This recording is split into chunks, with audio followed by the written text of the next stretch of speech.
It's good to be back. KFI AM 640 is later with Mo Kelly live everywhere in the iHeartRadio app. And look at all that glorious sunlight. It is still light outside. I can't get used to it. I thoroughly enjoy being able to start this show and have the sun setting in the background. It was a nice drive in today because it was nice and bright. People were not rushed trying to get home. And actually, I was a little bit late trying to get to the studio. Didn't even get to the studio until about 5 o'clock, which is really late for me. So I was in the thick of it, but it wasn't that bad. And I wanted to tribute it to there still being light out. Not everyone was trying to rush to get home. It's good to see you again, Mark Ronner. How you doing, sir? Welcome back, Mo. I'm anxious to hear about your morning experience last week. Oh, it was horrible. No. Okay. Look, if you didn't know or if you don't remember, I was filling in for Bill Handel, who was away getting married. Congratulations, Bill. In Italy, which meant that I had to come in for the Thursday and Friday last week. And I would get to the studio at around 4:45. Which meant I would leave my house at 4 a.m. I am a night person. I cannot physically make myself go to sleep before midnight. And it's oftentimes difficult to have my mind shut down. As it got later and later, Wednesday night, Thursday night, I find myself looking at the watch. Looking at the clock, so you're like, oh my gosh, I'm only going to get 3 hours sleep. Oh my gosh, I only get 2 hours of sleep. Oh, I hate that. And it's almost like a self-fulfilling prophecy. The more you think about it, the less sleep you're going to get. As it turned out, Thursday night to Friday morning, I didn't get to sleep until, I want to say 1:45 was the last time I remember seeing the clock. So you were just wrecked by Friday night. Oh, yeah. Got up at 4, assume I got to sleep around 2-ish, came home, took a nap. But then when I finally got home and got finished with all the things I needed to do for my day on Friday, I got into bed around 9 o'clock and didn't wake up until almost like 8 o'clock the next morning, just to recalibrate. Yeah, you got to catch up on your sleep. You couldn't pay me to do that. They say you scientifically cannot catch up, but as far as my body's concerned, it caught up. Yeah, if you're tired, yeah, I do that all the time. And I was probably still awake when you left for work both of those days. Oh, my gosh. And it reminded me I will never be a morning person. And I salute those who are. It's just something that is physically unpleasant and really undesirable for me to do consistently. Don't salute them, mock them, denigrate them. No. I think you have to be a special type of person to be able to get up in the middle of the night to go to work and also be coherent and productive. Special is one way to put it. For sure. All right. With all the unintended mockery involved, right? Oh, it's intended. Okay, got it. Well, since we are back, let's get to real business. And I'm just telling you right now, my final thought is going to be about the text thread from Classified Hell. I'm just letting you know. As long as I've been on this earth, you think after a certain point you've seen everything, you've experienced everything. There's a point of reference to everything. And then there are days like today when you have the vice president and 5 other different cabinet members on a text thread talking about a military operation with all sorts of specifics. It's incredible. And to see it in print, it's not like we're talking about it in the abstract. You can open up any major news source and look at it. Emojis and all. This is massive news. You cannot minimize this. Not at all. I'm going to save it for my final thought. Also, we have to talk about this postal fraud, which is on the rise in West Hollywood. You have this master key, which is being used. I can actually relate it to some experience I have when I was on a federal grand jury. And most of our cases, honestly, were postal fraud, which is a federal offense, and people using master keys. So I can give you some insight on that. We'll talk about that next segment. And I always wanted to know, in a DNA sense, where all my people were from. 23andMe. And I was told time and time again, Mo, it's probably not a good idea for you to give your information, your data, your DNA to that company, because you just don't know what will happen to the company or your DNA, your data, your information. Sure enough, 23andMe, gonzo. And we'll tell you about why you won't be able to get any of your DNA or your information back. It's gone. An end of an era? Macy's confirms closure of an iconic store and sets liquidation date. And honestly, that might be the future of most of these big box retailers. And I'm just so glad to be back with you guys. Well, at least Tuala. No, I get separation anxiety and abandonment issues very easily, so I'm glad you're back. That's why you have you're a cat lover. I almost showed up at your place. I wasn't home, most likely. And if I was asleep. Oh, that might have been awkward, but I almost did it anyway. It is good to be back, and we're in the groove. We're going to talk about Master Key postal fraud on the rise in West Hollywood specifically when we come back. Wait a minute, let me ask real quick. What did y'all guys do this weekend?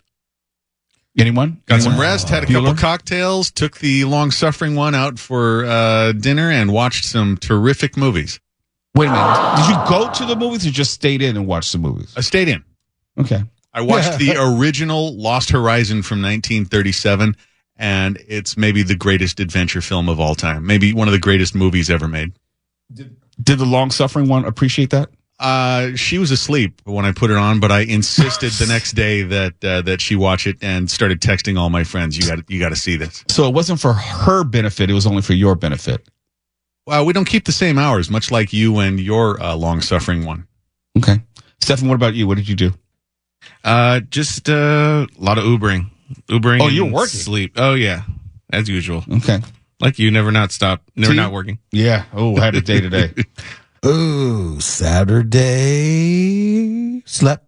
Sunday slept. That's a good weekend sometimes. Yeah. I wish I could have done that. Like today, right before we go to this break, my day started, 9 or 10 o'clock, preparing for my TV interview at Spectrum, which is at noon. Then I had an hour-long podcast with Meghan McCain for her show. And that's like from 2 o'clock until 3 o'clock. And then I walked the dogs, and then I immediately got in the car and got into traffic and finally got here. And we do this show from 7 to 10. And then at 11:45 tonight, I have a BBC interview. Mark, what do you think the topic is going to be? Well, let me just roll the dice here. I assume it's going to be the thing that absolutely everybody on the planet is talking about and has been all day, and that's been causing a 5-alarm fire, which is that security breach through the Signal app. It's one of the biggest stories in the world, bar none, and it may only be at the beginning. Oh, this is only what we know. Yeah, it could be the tip of the iceberg, and it's a massive story. We always talk about the roach theory. This is a perfect example of the roach theory. You think this is the only time that they were, doing their thing on Signal, talking about all this classified information? This is the only time? This one time? No way in hell. You're listening to Later with Mo Kelly on demand from KFI AM 640. And there was a story in the KTLA, might have seen the news video of it where they actually have video of the thieves, I would say, ransacking these post office boxes at a number of apartments in West Hollywood. There's video surveillance. It captured multiple mail thefts in action, usually between 2 and 6 in the morning at buildings along Kings Road. And you may not know about this, or you may ask the question, how is this even possible? Some years ago, I was on a federal grand jury for about 4 months, and we would hear cases once a week on Tuesdays. And the one that we heard the most usually had to do with mail fraud or identification theft and mail fraud, stealing people's mail and then stealing their identities, or some combination of both. And it usually happened the same way. There would be these master mailbox keys, which would be used, and they would rummage through everyone's boxes and take whatever they thought might have something valuable in terms of information or credit cards or documentation. And people would always ask the same question: how is it they would get these master keys? More times than not, it was an inside job, someone who worked at the post office or who had access to a master key would then sell the key. Or they would make copies and sell the copies because they're not difficult to copy. And then all of a sudden you have these rash of thefts at various mailboxes, and they would either split the profits or have some sort of deal. And then we'd have postal inspectors come in and testify how much evidence or some level of evidence to prove at least the not beyond reasonable doubt, but there was enough evidence for a true bill that they could indict the person. And it's something that you would see frequently. And to see this shows once again, it's the same game over and over and over again, where usually it is someone who either works at the post office or has access to the keys and then is selling them. And they're not difficult to duplicate. Now, correct me if I'm wrong, but you can get 20-something years if caught, and these individuals are showing their faces on camera. No one said that they were smart. I mean, maybe they don't know that it's a federal offense and punishable by up to like 20 years in prison, federal prison. Maybe they just don't know how dumb they are. But yeah, it's a serious offense, and it's actually a common offense because it leads to other crimes. Because not only are you trying to steal what is in the mailbox, you're trying to steal the data which is contained, the credit cards, and then maybe they will resell the credit card numbers. Something we also saw, they would sell the credit card numbers.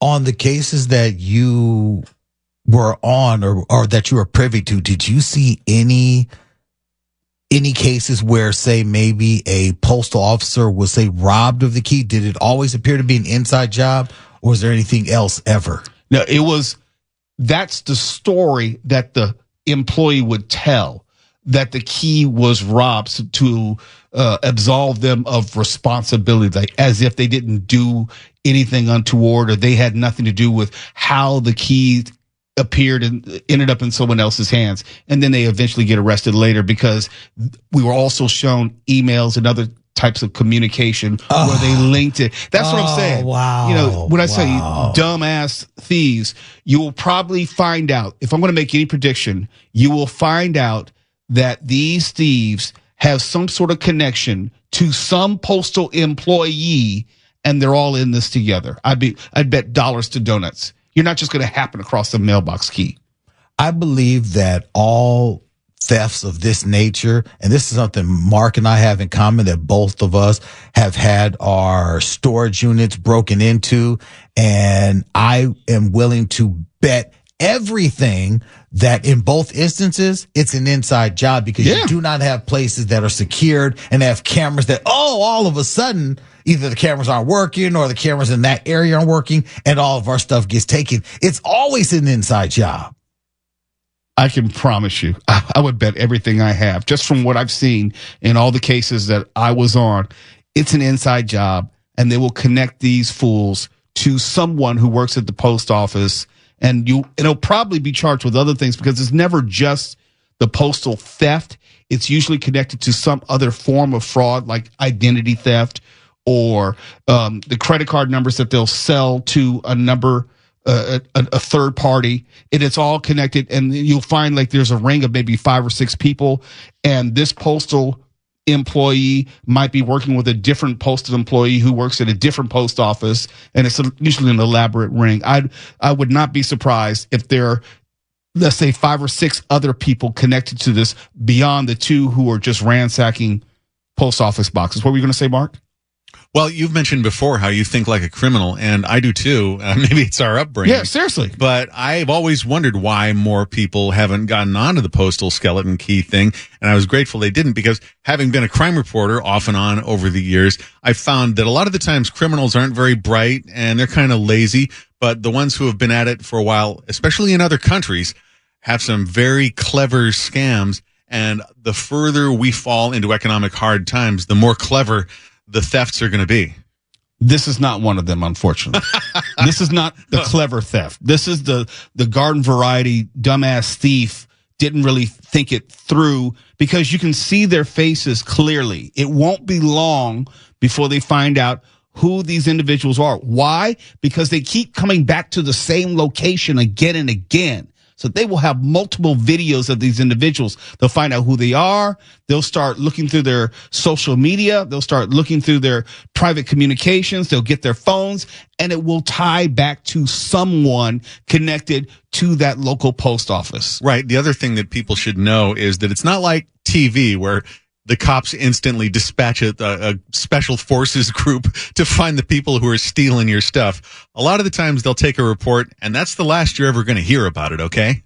Until someone is indicted. In other words, this would be a part of what they call an investigatory federal grand jury, and they will follow this investigation probably for weeks. They'll have the same grand jury members, about 20 of them, who will hear this case. They'll hear the various levels of evidence against the people who are involved. And then at the end of that, when they have an indictment, then a public arrest will be made, and you will find out the scope of the investigation and the people involved. So although the story says no arrests have been reported as of Sunday evening, they're probably already hot on the trail of who these individuals are. And they're trying to see the bigger picture of who else is involved. It's not about who used the key, but who gave them the key or who gave them copies of the key. Well, and the more you publicize it, like the way we're talking about it right now, the more pressure is on the officials to follow through on it.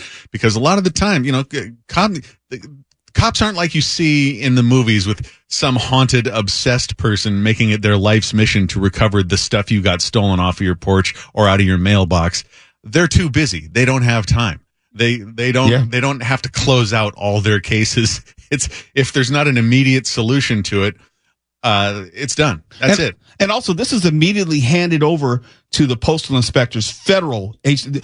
I didn't know until I did the federal grand jury that the postal office has their own police and investigative portion of the post office. But there've been movies about postal police. I think Alan Ladd was in one of them. But you don't see a lot about it these days, though. No, not at all. So if you want the LA Sheriff's Department or LAPD to handle it, wrong folks. You're calling the wrong people. Yeah, the Punisher's not going to get on it for you either. You've got to be your own best advocate. I do know one place that they are probably going to start, and that's amongst the 10,000 USPS postal workers who have been cut as of last week through voluntary early retirement. That's a distinct possibility. I'm just saying. And it's a disaster. It's like, I don't know how they happened to get that key. I was fired last week. I don't know. Not my responsibility. Yes, a service that is of value to all Americans, that's spelled out in the Constitution. Let's cut that to the bone. Who's that going to help? Great point. It's Later with Mo Kelly. KFI AM 640. We're live everywhere. The iHeartRadio app. You're listening to Later with Mo Kelly on demand from KFI AM 640. I would understand if you wanted to know, hey, what is my ancestry in a DNA sense? You know, am I 23% this? I was always told that I was of Irish descent. I wonder if it's Irish or if it's maybe British or something like that. I get it. We're all curious. And popular DNA testing firm 23andMe allowed people to find out more about their history. I don't know how accurate it was. I really don't know. For all I know, they probably took your basic information and put it in some machine and it just spit out something meant nothing about nothing. I don't know. But a lot of people, evidently not enough, but a lot of people did like using the service. And 23andMe, you may not remember exactly how it marketed itself. Let me refresh your memory. You're here to understand what 23andMe is all about, right? And how does it work? What does DNA even stand for anyway? DNA stands for deoxyribonucleic acid. I knew that. You most definitely did not. Your DNA is organized into 23 pairs of chromosomes, and it can tell you a lot about what makes you, you. There are 2 23andMe services that can help you explore your DNA. One that focuses on ancestry, one that adds in health and traits. Think about how much information you're given for that. With 23andMe, you can discover where in the world your DNA comes from. You can even learn how you are connected to others by opting into 23andMe's DNA Relatives feature. Think about all that information you're given. And connecting with people who share DNA with you. There are fascinating insights about your traits to explore. Wow. You can learn how genetics might influence your risk for certain diseases. But remember, other factors such as lifestyle and environment are important too. Who do you think would want that information? Big Pharma? Probably. If you choose to, you can opt in to receive genetic health risk reports, like Parkinson's disease and late-onset Alzheimer's disease, free. There you go. That gives you a general idea about 23andMe the type of information that it would collect from you and anyone else, and how that is put into a huge database connecting you to other people who may be relatives. Also, you can be put on a list of people who have certain traits. You might have certain traits like sickle cell anemia, or you might be predisposed to or genetically more likely to suffer from certain diseases or ailments. That type of information would be worth a lot of money. Don't ask me to put an actual price on it, but it'd be very, very valuable. And to that end, since 23andMe is going out of business, it said in a press release that it plans to continue operating throughout the sale process, and there are no changes to the way the company stores, manages, or protects customer data. Okay. Well, Attorney General Rob Bonta, California Attorney General, is advising people who have submitted their DNA to 23andMe to invoke their state right to privacy and request that the company delete their genetic information. One, when you have to make a request, that's different from a demand. And if you make a request, that says to me that they can say no. They have the latitude not to do it. But I'm sure in the paperwork that you might have signed in giving away your data and your genealogy information, there's probably an airtight agreement where 23andMe retains all rights to keep your data and information in perpetuity and probably can sell it. That's one of those ones, unlike your Apple agreement, you want to read all the fine print. Yeah, there's probably nothing you can do at this point because they're in bankruptcy. Their only then responsibility or motivation is to sell that data to pay off its creditors. That's all they have to bargain with. And it has great value to somebody. Some pharmaceutical, biomechanical, medical, insurance, all of that. Someone will buy that information and they would rather sell it than delete it. This is dystopian because we're not too far away from insurance companies having access to all of your information and charging you more based on what your DNA says. Remember when people were just afraid of their social security number getting out there? The good old days, you mean? Yeah. Now everything, and I always live under the expectation that all my information and data is already out there on the dark web somewhere. My medical information, my personal information, everything, my educational information, anything that might have value in some database exists out there on the dark web. Right. So, look, you have a family history of, say, prostate cancer. I guess you have to pay more to be covered for that, don't you now? Probably, especially if it is divulged or disclosed to insurance providers. Yeah, it's a pretty straight line. You don't have to get into some far-reaching sci-fi scenario to imagine that happening. It's right around the corner. Yeah. What do you mean around the corner? I'm quite sure it's already happened. Well, I'm an optimist, Mo. Well, when you consider the fact that Musk and Doge have been granted access to U.S. Medicare and Medicaid systems, that kind of takes us there. I'm just saying, like, we're there when our information is at the hands or in the greasy palms of Doge. All it means is all you need is a party to have it and the ability to sell it to someone else. That's all it is. There it is. You know, there will be a buyer. I promise you there will be a buyer. I don't know if just a request to have your data deleted will mean anything. I think of it as almost like deleting text messages off your phone. Yeah, you can do that, but it doesn't delete the record of the text message. No pun intended, as we will talk about that later on tonight with, classified information and Signal. Information will always exist no matter where you delete it. And this is disappointing because now I don't get to find out the truth about being half black. You'll just have to know in your heart or your loins. I'd never done the 23andMe before because when it first came out, I thought maybe it was one of those dirty movies. That sounds like the title of one of those. What, Black Halfway Down? 23andMe. Oh, well, that too. But going back to the story, it's explicit. It's unclear what will happen to the DNA data of its 15 million customers if the firm shuts down. No, it is clear. It will be sold and it will be purchased. We just don't know who will purchase it. That is the only unknown variable. Because if you're going through bankruptcy, you got creditors and you got to pay a portion of what you owe somehow with whatever assets you have to pay them off. Data is their biggest, most valuable asset, means they're going to sell it. Period. Point blank in a story. Stefan, I'm sorry. You should not have given your information. I warned you. I told you not to. I know. But do you feel better now that you know you're 75% Argentinian? Exactly. Yeah. It's later with Mo Kelly. KFI AM 640, live everywhere on the iHeartRadio app. And Macy's, we might be coming to an end of an era. That's next. You're listening to Later with Mo Kelly on demand from KFI AM 640. Later with Mo Kelly on KFI AM 640. Live everywhere on the iHeartRadio app. In my years of writing, I've written for a number of places over the years. I was always taught, and Mark, tell me if you agree or disagree with this. Now, there's times I was providing content and I was not the headline writer. But whenever a headline was written for me, I would cringe every time they tried to put a headline in the form of a question. Oh, God. Right. Yeah. It's so lazy. Have an actual headline. So when I read this story, it says, the end of an era? ? That means yes. Just skip to the end. Yes, it's an end of the era for Macy's. Macy's has confirmed closure of iconic store and sets liquidation date.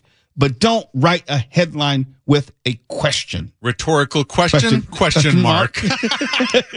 No, I spent roughly half my newspaper career explaining to readers that I didn't write that dumb headline. Right. You have the headline writer, and you don't have a say usually. It's usually copy editors or an editor who writes the headline and not the... I had a review of a Bond movie once, and some jerk wrote, "It's 00 heaven." It's like, why don't I just kill myself right now? And they always wrongly attribute the headline to the writer. The piece could be great, but if you have a crappy headline, it makes the piece look bad. And they're uniformly terrible. I mean, these are, you've got to remember that the kind of person who becomes a copywriter, they might be decent people, but they're not a writer. They're copywriters because Yes. they're not writers. Yes, exactly. Macy's has released a list of 66 stores that it plans to close, most of which will be closed this first quarter of 2025. And by 2026, Macy's will be closing around 150 locations in total that are, quote unquote, underproductive. But they are going to invest in 350 go forward locations, which I guess are those micro Macy's, which they'll use. I remember growing up on Macy's. Macy's was the quintessential big box retailer. If you've ever, put it this way, you've never been to a store unless you went to the Macy's in New York. Well, that's the closest we had to the big Harrods in London, right? Mm-hmm, mm-hmm. And by the way, I should point out, I misspoke. I should have said copy editor, not copywriter. Whatever. Copy editor. Whatever. We strive F for 'em all. accuracy. F 'em all. I hate them. Yeah, I agree. But yeah, it was the closest we had to the big, like, Miracle on 34th Street type of experience. If you've never been, and I haven't been in years, but when I went many years ago, the Macy's in New York had a floor for just women's shoes, had a floor for just men's shoes, had a complete, when I say floor, the size of like Del Amo Mall Macy's, it was huge, but you're talking about 7-8 stories high of just one store. Not 6 or 7 different stores, one store. Yeah, these things were kind of the apex of Western culture. The Russians hated us for it. Well, they should love us now because it's all being torn down. I wonder why. That's another conversation. Yeah, let's just shelve that, okay? But Macy's, when I was growing up, it was more than just the parade. It was about the department store. It was the place where we went to shop. And to Mark's point, it was a symbol of our capitalism. We don't use those giant retailers in the same way anymore. We would rather, and with good reason, sit at home and do that shopping with a few clicks on the keyboard and get most of the same items. Now that you're talking about this, it's reminding me of all these films we saw in history class of Nixon leading Khrushchev through. It might have been a Macy's. I don't know for sure, but it was a symbol of Western culture for sure. Khrushchev, they're marveling at our washers and dryers that we could have in our homes. The future. Just prior to pounding his shoe on the table in the UN, saying that he was going to bring us down. Yes, we will bury you, I think was the quote attributed to him. But I understand it. Everything has to move on. Nothing's going to stay the same. And our economy is always evolving. We will not see this time again of going to the big department store in the way that we did in the 80s and 90s. Shopping malls are a thing of the past. These big box retailers are a thing of the past. Now it's Amazon and eBay and these other micro retailers you can find online. Like, for example, I love Nike shoes, but I don't go to the Nike store, with the exception of looking online and ordering them and maybe picking them up from the Nike store. There's really no need to go to a store to shop for the most part anymore. I don't have to. No, and you got to remember how much you are paying for their overhead if they've got a physical store like that. Oh, the rent is ridiculous for most of these places. Exactly. And unfortunately, Mark, this kind of goes back to our AI conversation, where businesses are going to be on the lookout for ways to minimize their overhead and get rid of employees. The whole idea of having a store, a physical brick and mortar location, staffed with employees, when all they really need is a hub to hand out the stuff that you're buying online for the most part, like a distribution center. Yeah, it's too bad because I miss interacting with other humans. Oh, I think that's overrated. I hate people. I don't disagree with that, but I didn't intend to spend the second half of my life in complete isolation either. All I know is I will be sad to see Macy's go, but I understand it. And if you're under the age of 40, you have no emotional tie to Macy's, other than you might know that's the same name as the parade. That's about it. They were kind of magical places. There was nothing quite like them in their prime, in their heyday. There's a through line in all this. Macy's also connects to Toys R Us. Those stores that we may connect with our childhood or some sort of nostalgia, they don't have any place in today's society. Not in terms of business, not in terms of our economy, not in terms of our shopping habits. If we're going to do Christmas shopping, do we really need to go to the store? No. Hopefully we're smart enough to do all this online. It's funny. Yesterday, I was walking through the mall with my daughter, and we saw the Macy's in the Burbank Mall looked like it was damn near empty. And I said, dang, man, Macy's is going out of business. And my daughter said, now, what does Macy's sell again? What is that store? Right. Mm-hmm. Right next to there is, or not far from there, is a Forever 21 with big giant signs saying going out of business, liquidation sale, everything must go. It's another big retailer that's on its way out. And I'm like, dang, a fashion or 21, whatever. My daughter's like, good riddance. I don't buy anything. For anything I buy is online. And see, there's a distinction which should be made. Some people will say, hey, Macy's is going out of business. It must mean our economy is horrible. No, it just means our economy is changing. We're spending money. We're just spending it in a different way. Like how we spend our money as far as the movies are concerned. We're not necessarily going to the movies, but we're still consuming movies. We're still watching movies. We just have alternative ways to watch the very same movies. We don't need to go to a physical brick and mortar movie house to watch as many movies now. Anything I want to see, if I'm willing to wait 3 weeks, I can watch it home for probably less of a price than if I were to actually go to the theater and buy 2 tickets and 2 tubs of popcorn and a soda. Certainly less irritation. Oh, far less. And then I can't say that. I'll get in trouble. Wait, what are you talking about? I can't say that. Yeah. Irritation varies by location. Okay. I tell you, life is complicated. Sure. It's later with Mo Kelly, KFI AM 640. We're live everywhere in the iHeartRadio app. Chock full of stimulating talk. KFI. And KOST HD2. Los Angeles, Orange County. Live.